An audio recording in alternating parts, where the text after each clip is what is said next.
we are talking about electron configuration based on our periodic table. So you might want to have that out, have your periodic table out so you can follow along when it comes to the elements. Location is key to electron configuration. If you can locate where your element is, it will help you extremely, immensely. It will help you a lot. So what's going to happen is what we're looking at here is our first row, which is hydrogen and helium. So I want you to locate that on your periodic table.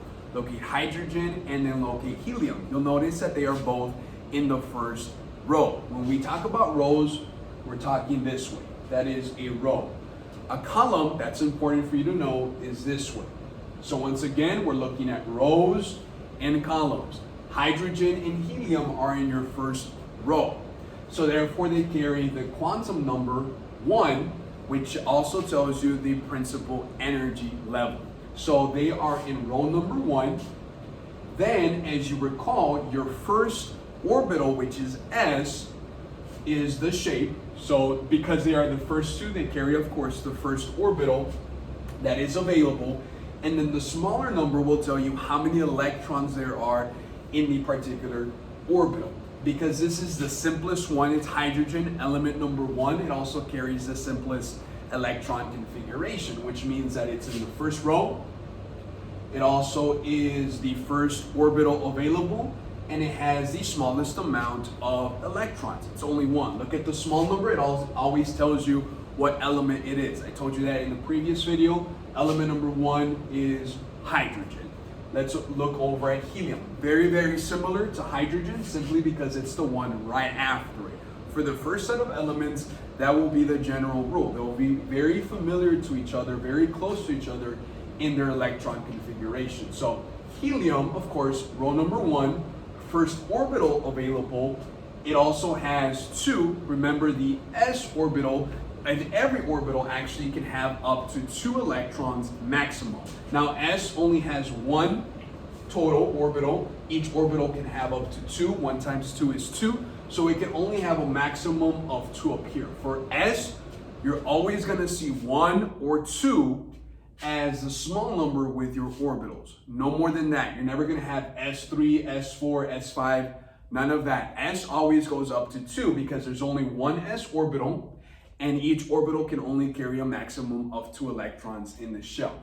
So once again, these are the first 2. Now what we're going to talk about here in a second is what you call the blocks. So this is very, very easy. It's a shortcut to this. If you, and I will probably post a picture of this on the website, or I can send it home as well. You can look this up online. It doesn't take a long time. Look up the electron blocks, electron configuration blocks, and you'll have basically 4 sections to your periodic table that are divided based on electrons. So just like, remember when we were doing a nomenclature, our previous lesson on naming the particular compounds based on their location, left and right, very similar is this type of lesson, because your S block, which is your first one, is your first 2 columns. The first 2 columns are your S block. So basically, anything that's in your first column all the way to the left, anything that's on your second column all the way to the left will always have S in it. It will always begin with S. That's your S block. It's important for you to remember that. Your first 2 columns are your S block. Now what happens is the P is over on your right side. Your P block is over on your right side. Remember when we did the nomenclature and you had your big chunk in the middle, the transitional metals, which are a little bit trickier? That is your D block. We'll deal with that later on. We're gonna move over to the P block. So starting from row number 13 all the way to 18, so basically your entire right chunk of your periodic table, row number 13, you need to locate that. Look for row number 13. You might have to count at the top. 1, 2, 3, 4, and so forth. Column number 13, is where the P block begins. Column number 13 all the way to 18. Those are columns. 13 through 18, those are your P blocks. 1 and 2, that is S. 13 through 18 is P. So what I want you to notice now is when we get to beryllium and boron and carbon, that'll make a little bit more sense. Let's look at lithium now. Lithium is element number 3, element number 3. But notice how it's in the next row. So hydrogen and helium are in your first row, hence your quantum number of 1. Move over to lithium. Now the rule for electron configuration, when you move over to the next row, you have to copy the last one from the previous row. The last one from the previous row. There's actually a shortcut to that I'll show you here in a second. But for the purposes of understanding these longer numbers, I'm going to teach you this. So since lithium is your first one in your second row, I have to copy the last one in my previous row, which in this instance is helium. So what you're going to do is you're going to take the configuration you already have for helium, you're going to move it over down here. Notice how it's the same thing, 1s2 down here. This tells me it's right after helium. And then the next one, remember the blocks. Lithium is still in the first 2 columns. Lithium is still in the first 2 columns if you locate it on your periodic table, but it's in row number 2. Row number 2, from up and down, it's still in the first column. Row number 2, first column. Locate that. Row 2, column 1, that is lithium. So what's going to happen is, remember your big number, your quantum number tells you the row. So you're now in row number 2. It's still the first 2 columns, so it's still part of the S block, and it's the first element in the S block once again. So what you're going to notice, a trend here, is all of your elements in the first 2 rows are always going to have the S in it, and this is going to change obviously because of your rows, depending on the rows, and then this will change on the columns. But these will always be 1 or 2, 1 or 2, 1 or 2, and it's just going to go back and forth. This is the rows, and these are the columns. Pretty simple. I'll explain that once again when we get to more detailed ones. So once again, you're going to copy the previous one for helium down here because that's the last row. And then this is the second row. So you're going to focus on the row. The big number is the row. It's in the second row from top to bottom. It's still part of the first 2 columns. It's still part of the S block, so it's going to be S. And before you move on to your next one, the rule, one of the 3 rules that you're going to learn later on about filling in electron shells, is that you can't move over to the next one before all of the previous ones are filled. So I can't start writing down the P ones and then the D ones and then the F ones before I finish with all of my S. So before I finish my first 2 rows, I can't move over onto my P block. So what's going to happen is I have to fill in my S1 first. Now what you're going to notice for beryllium, and by the way, you can add these to double check your work. 2 plus 1 is 3. What's element number 3? That's lithium. So the 2 at the top, the 1 at the top tells you how many electrons there are. Once again, how many electrons tells you at the top. Lithium is element number 3. You do have 3 electrons in total. Therefore, you know that you're doing this right. Let's move over to the next one. We're going to pick up a little bit more speed here.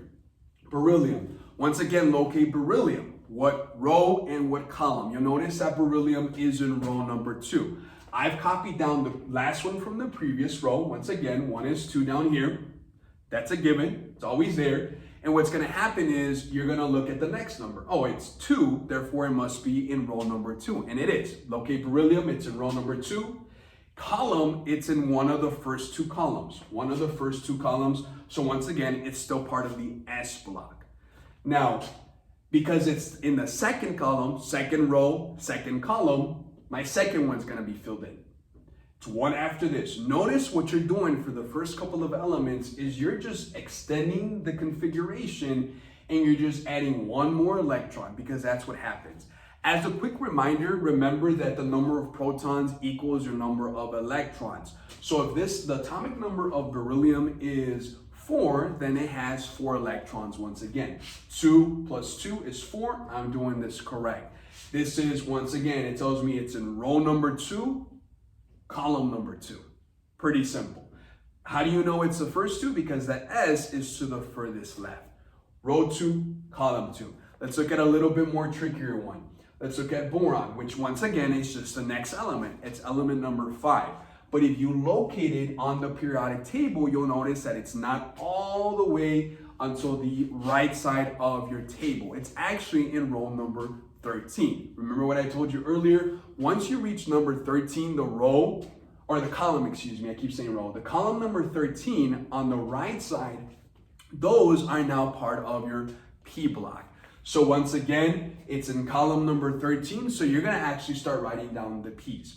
So once again, you copied the previous one down here, which is helium. You go all the way down here. Then you start copying the next ones down. Now, I would use 2s2 simply because 2s1 is half filled, half empty. You never do that. You always use the most full one. So you've copied heliums down, you've copied berylliums down, and you're gonna move over. What's gonna happen is you're gonna copy all of the previous ones before it. Again, I told you there's a shortcut to that. We'll deal with that here in a second. You always start with the previous row, previous elements, move on to the next one. Now, you're gonna write with P, because it's in the P block, it's in column number 13, second row, column number 13, it's the first element in column number 13 in the second row, which if you just happen to notice that it is boron. So this is gonna tell me, once again, it's very simple. What row is it in? Row number 2.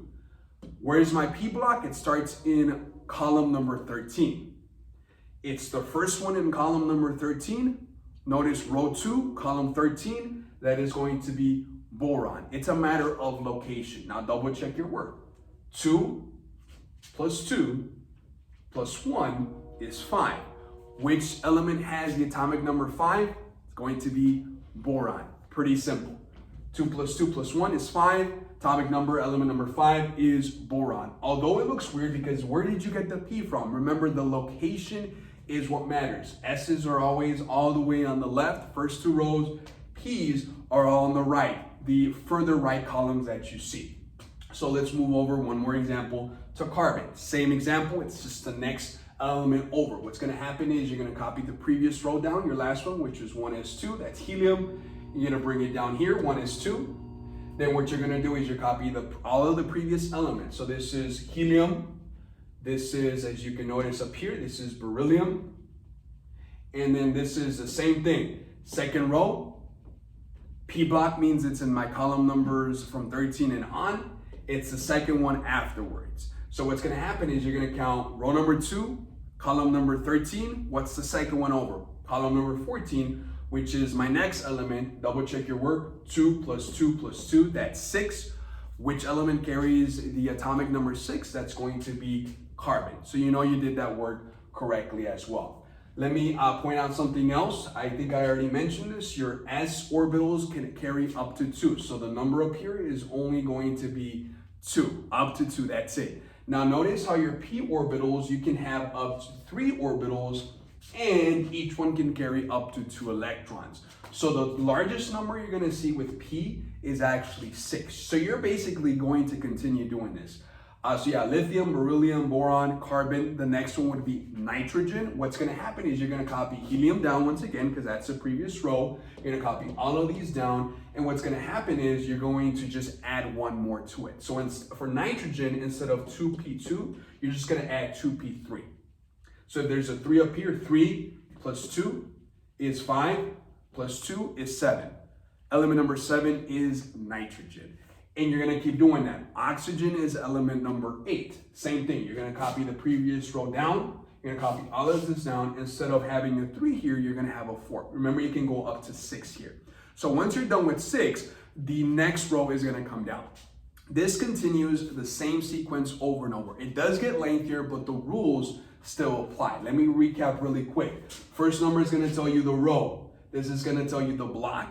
And this is going to tell you how many electrons. Pretty simple. The first 2 columns are your S block. Once you get to column number 13 all the way through 18, that is your P block. We're going to work with the first 20 elements first. It does get a little bit more trickier once you reach after 20, and we're going to get to that in the next lesson. I need you to fully understand this first. So I do have a homework assignment. This is not part of your worksheets. This is something you're gonna do on a separate sheet of paper. I want you to write out the configurations for elements 1 through 20. I actually gave you 1, 2, 3, 4, 5, 6. The first 6, I'm gonna teach you a couple more here. The first 6 out of 20, you're just gonna keep going. Remember, it's the what row is it in, what block is it in, and how many electrons there are. Remember that S can only go up to 2, and P is only going to go up to 6, and so forth. Now, let me teach you a very quick shortcut that's actually going to make your life a lot easier when it comes to this. This is called noble gas shorthand. Noble gas shorthand. And what that is, instead of writing out all of this for the previous row, notice all of these are just going to be 1s2, 1s2, 1s2, 1s2, 1s2. When you get to your next noble gas, which is, as you can see, is neon, element number 10, you don't want to write everything before that. So what you're going to do is when you reach the next row, and I'll show you this example, sodium, I want you to locate sodium on your periodic table. You'll notice that that's the first element in your third row. So we're going to move over to the third row. You can do the rest of the second row. I did most of it with you. You move over to the next row. What's going to happen is, instead of copying down the actual configuration,